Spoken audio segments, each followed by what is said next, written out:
Pak Misbakun, ini isu yang sangat hangat ya mengenai mundurnya Deputi Gubernur Bank Indonesia Pak Yuda Agung serta bursa yang akan mengisi ataupun juga menggantikan posisi beliau begitu. Nah, seperti apa sejauh ini perencanaan berkaitan dengan pelaksanaan fit and proper test pada calon Deputi Gubernur Bank Indonesia serta target penyelesaian dari untuk fit dan proper test tersebut seperti apa? Saya selaku ketua dan Komisi 11 bersama pimpinan Komisi 11 yang lain, kemarin diberitahu oleh pimpinan DPR bahwa masuk surat Bapak Presiden kepada pimpinan DPR mengenai penggantian Deputi Gubernur Bank Indonesia Bapak Yuda Agung untuk segera di badan musyawarahkan kemarin, mekanismenya badan musyawarah, dan dari badan musyawarah kami diundang hadir dan kemudian kami mendapatkan penugasan untuk segera menjadwalkan fit and proper test, yaitu tes uji kelayakan dan kepatutan kepada nama-nama yang dicalonkan oleh Bapak Presiden.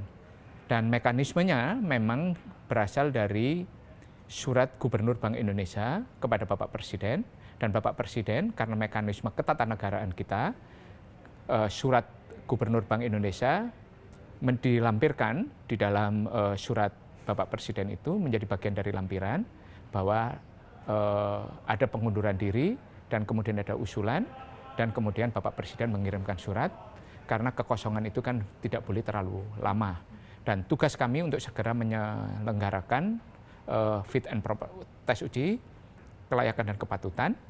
Maka siang ini rencananya Komisi 11 akan melakukan rapat internal untuk menyusun jadwal fit and proper test dan jadwal persetujuan siapa yang akan dipilih pengganti Pak Yuda Agung supaya bisa masuk kepada proses rapat paripurna DPR RI pada tanggal 27 Januari nanti, hari Selasa. Oke, artinya fit and proper test atau uji kepatutan dan kelayakan ini akan dilakukan dalam waktu dekat begitu ya? Dan kami di pimpinan Komisi 11 sudah membicarakan rencananya bahwa akan ada hari Jumat dan hari Senin.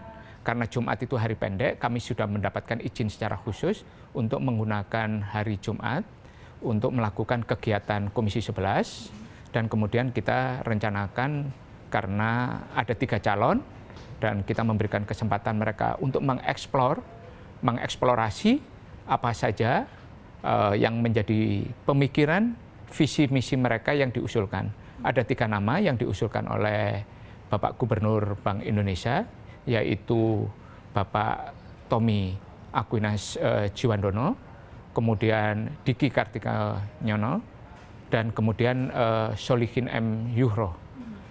3 nama ini datang dari Gubernur Bank Indonesia. Datang kepada Bank Indonesia dengan alasan bahwa ada pengunduran diri dari Pak Yuda Agung sebagai Deputi Gubernur Bank Indonesia.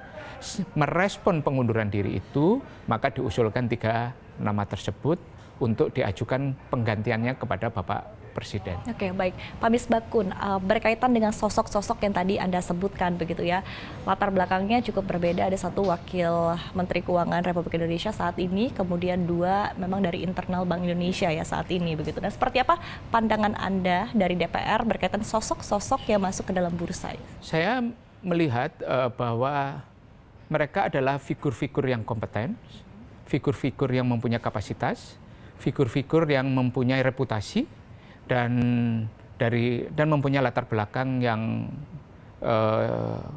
berbeda.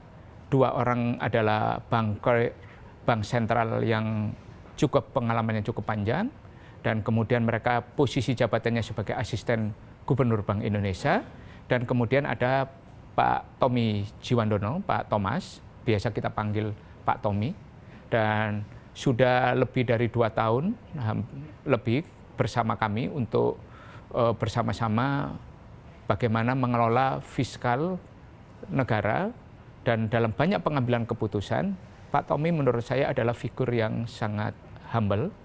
Beliau adalah orang yang mempunyai dedikasi yang luar biasa dalam menjalankan tugas. Beliau mempunyai track record yang menurut saya cukup memadai dalam kalaupun mendapatkan penugasan nanti dipilih, seandainya dipilih oleh DPR itu, bahwa itu adalah pilihan dan figur yang menurut saya patut untuk diberikan kepercayaan dan saya yakin mampu menjalankan tugas-tugas yang menjadi bagian dari di Bank Sentral. Oke, secara visi atau secara pandangan, karena sebagai kalau visi ketua, dan pandangan nanti kita eksplorasi di dalam saat fit and proper test. Saya yakin di saat fit and proper test itu kita bisa menggali figur-figur yang diusulkan itu adalah figur-figur yang seperti apa dalam mengkombinasikan bauran kebijakan di bidang moneter, kemudian implementasi kebijakan itu untuk kepentingan-kepentingan yang mempunyai dampak terhadap makroekonomi Indonesia, sehingga bisa memberikan daya dukung terhadap kinerja perekonomian nasional. Baik. Harapan atau arahan begitu Pak spesifik dari DPR RI untuk Deputi Gubernur Bank Indonesia sendiri seperti apa sih melihat kondisi perekonomian saat ini dan juga tantangan yang dihadapi saat ini? Bank Indonesia selama ini kami melihat bahwa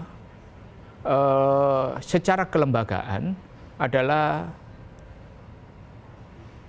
bank sentral yang sangat prestisius di kawasan, baik di kawasan Asia Tenggara maupun kawasan Asia Pasifik. Memposisikan sebagai bank sentral yang mempunyai reputasi yang bagus, baik dalam menjalankan tugas maupun fungsi dan perannya menurut amanat dan mandat undang-undang.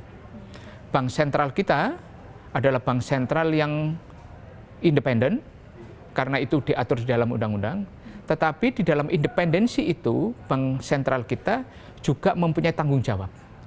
Tanggung jawab bagaimana memposisikan bank sentral itu di dalam sebuah sistem perekonomian nasional, di dalam sebuah sistem ketatanegaraan kita. Karena dia berada dalam kewenangan di mana presiden sebagai kepala negara mempunyai fungsi pengatur mereka. Kita mempunyai posisi yang unik dan khusus di dalam ketatanegaraan kita, presiden sebagai kepala pemerintahan dan presiden sebagai kepala negara. Di dalam fungsi Bapak Presiden sebagai kepala negara, beliau menaungi semua lembaga negara yang ada. Lah, disinilah bank sentral kita itu mempunyai peran bagaimana mewujudkan agenda-agenda konstitusi. Bagaimana peran pertumbuhan ekonomi itu menjaga stabilitas, baik itu stabilitas harga maupun stabilitas nilai tukar, di mana harga dan nilai tukar itu tercermin di dalam inflasi kita, tercermin di dalam berapa nilai tukar rupiah terhadap $1 Amerika.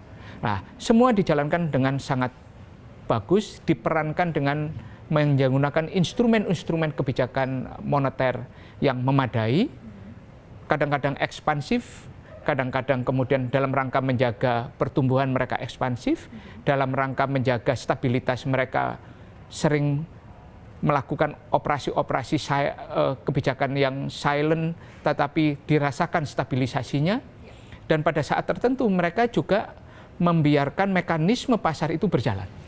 Nah, itu diperankan dengan sangat luar biasa oleh bank sentral kita, oleh orang-orang yang mempunyai kompetensi, sumber daya manusia yang sangat unggul, excellent, dengan latar belakang pendidikan yang luar biasa, baik di dalam negeri maupun di luar negeri, dengan pengalaman kerja yang cukup panjang, karir mereka di bank sentral, itu yang membuat kita cukup bisa memberikan kredit poin yang tinggi kepada bank sentral kita.